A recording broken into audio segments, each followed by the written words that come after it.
Josh, where did you get this idea of taking a brown girl into the sunshine to make me more tanner and look uglier?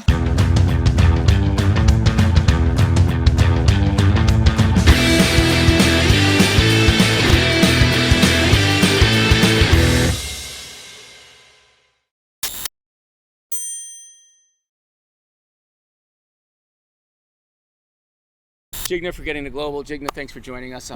My pleasure, Josh. U.S. Commercial Service, U.S. Department of Commerce, International Trade Administration. Jigna flying over from India to talk to us today. Jigna, tell us a little bit about the e-commerce environment in India. So they say that by 2020, it's going to reach about $120 billion of the e-commerce market. And that's pretty amazing. The reason for the growth of the e-commerce, there's so many factors actually.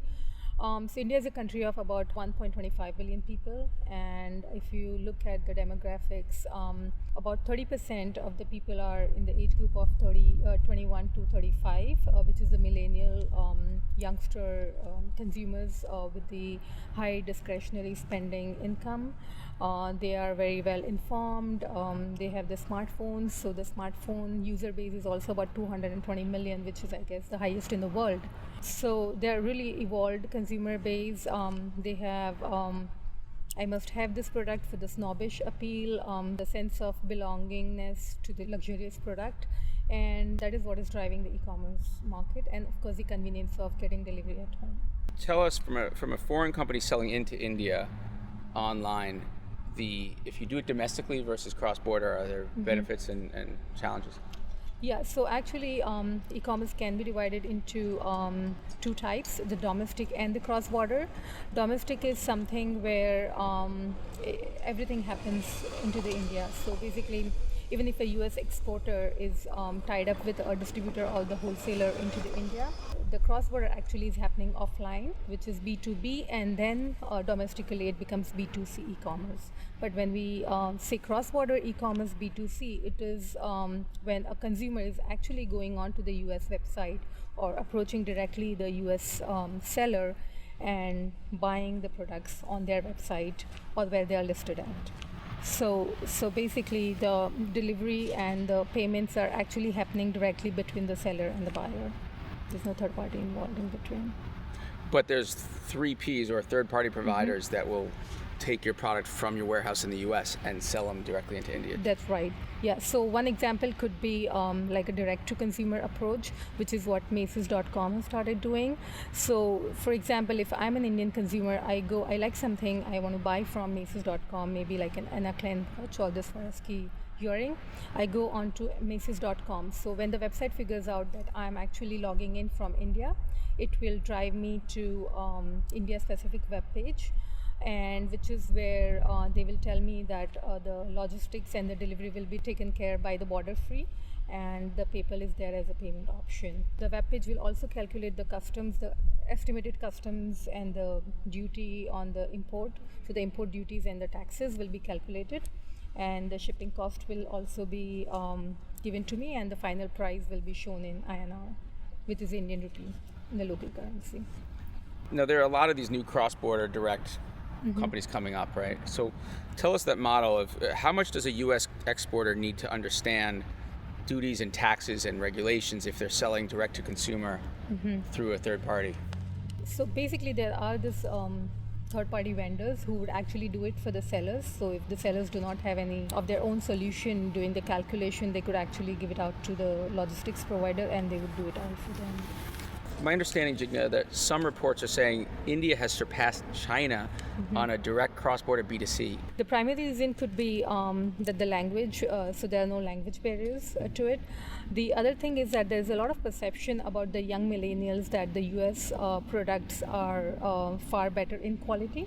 So, when I have to buy Skechers or Nike shoes, I may feel that the Skechers or Nike, although available in India, they may be of an inferior quality, or the quality of the US products would be far superior. And sometimes the price points also vary. So if I'm looking at buying a Skagen watch, or the Fossil for that matter, the Indian prices could be much higher than what I could find in a Thanksgiving sale or any of the festive end of season sale from US websites. So What are the top categories selling cross-border into India? So I think the top categories would be electronics. It could be apparels, lifestyle, watches, jewelry, baby care products, sports equipment, games, toys, wearables, plenty. So many of the marketplace operators, they have multiple models of operations. So one is the inventory based, which is not actually allowed in India. In a sense, the marketplace platforms has to be purely a technology company providing technology to connect buyers with the sellers. But what they do is many times they do have one of their group companies actually selling on their own platform, and they do buy, they do hold the inventory of the foreign products, so they can actually do the purchases, keep them as an inventory, and then sell them onto their platform. The other model that they do is that they work on the dropship model, which is where they don't actually hold on to the inventory. They only provide the cataloging and the listing services onto their marketplace platform. And once the order is placed, the just-in-time delivery method is followed. So in a sense that the US seller will have to then take care of the logistics and then make sure that the products are actually being shipped to the end consumer. Many times the marketplaces also are offering them the entire package solution, which would include the logistics and the payment and the licensing. So in India, the regulations do not allow a marketplace to also hold inventory. That's right. But what they've done is then find a group partner that holds the inventory that's not the marketplace, but they list all the product on the marketplace. Right. Yeah. And in that case, you just go over, from a US company's perspective, you just go and find those inventory holders or distributors really, and you get them to buy your product. Yes. So that could be their own group companies, or it could be just any other individual independent wholesaler or the distributor. Okay. So that just goes down to the traditional, find that distributor, and what do you do? Yeah. For the marketplace model, you can actually list your product on the marketplace in India. The point that the Indian consumer purchases it, it triggers the just-in-time model. So in the US, you then fulfill out of your warehouse direct to the Indian consumer. Right. And that can be done by the US company, but it could also logically be a third-party provider that understands all the ins and outs, tax, liabilities, regulations to get into India. Yeah. And many times the marketplace operators, they would also have a package solution which would actually cover the logistics as well as the payment and the licensing and the registration requirement. So the commission would vary depending on what kind of services they are providing. For a single brand retailer, how does it work for them?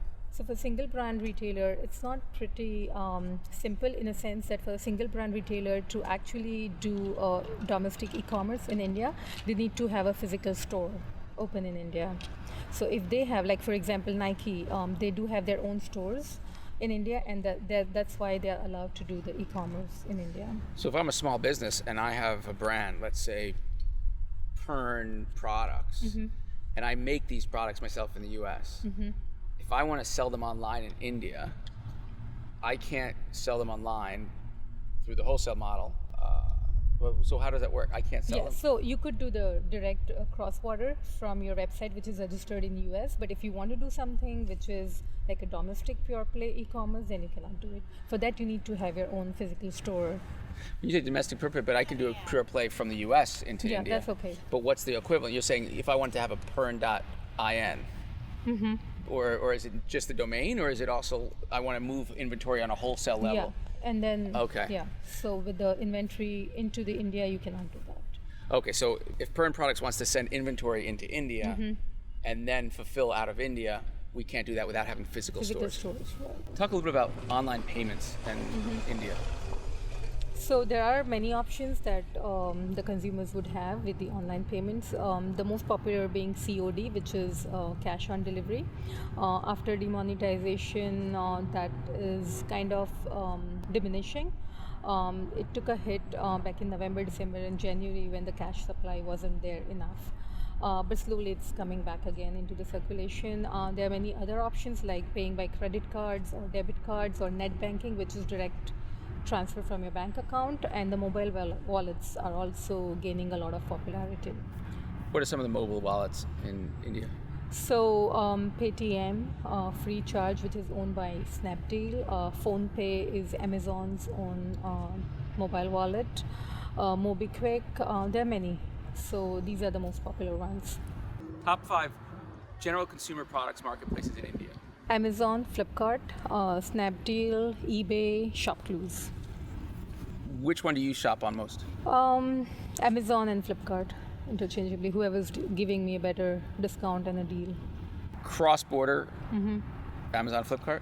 So CrossBorder, Amazon Global Marketplace, and eBay also has something which is called Global Easybuy, GEB, wherein they pull into the inventory of the ebay.com cross-border trade, CBT collection, as they call it. What is Amazon Global Marketplace? So Amazon Global Marketplace is actually ideal place for people like me because earlier what I used to do is I would go on Amazon.com, order something when I know one of my friends is traveling to US, or if my friends or cousins are traveling to India from US, and they would just carry things for me. But with Amazon Global Marketplace, it allows me to actually buy it from India, pay it in Indian currency, and get it delivered to my home in India. So this is Amazon-owned product that they actually just fulfill from outside of India, direct to consumer. eBay Global Easybuy, what do they do? So they do something similar. Basically, they allow the US products to be listed on their platform, and these are actually the US products which will be shipped directly from US, and the customer will have to be responsible for paying the custom duties and taxes and the shipping cost. But in that case, does eBay own the inventory or the individual sellers do? So I think that would be the individual sellers, because Okay, they so list themselves onto the eBay, right? Wow, so that's more complicated because the individual sellers then have to deal with all the paperwork. No, but they do provide them the entire package solution of logistics and the eBay does. payments. Yeah. All right, this is great. Thank you. Right. Jigna, thank you very much.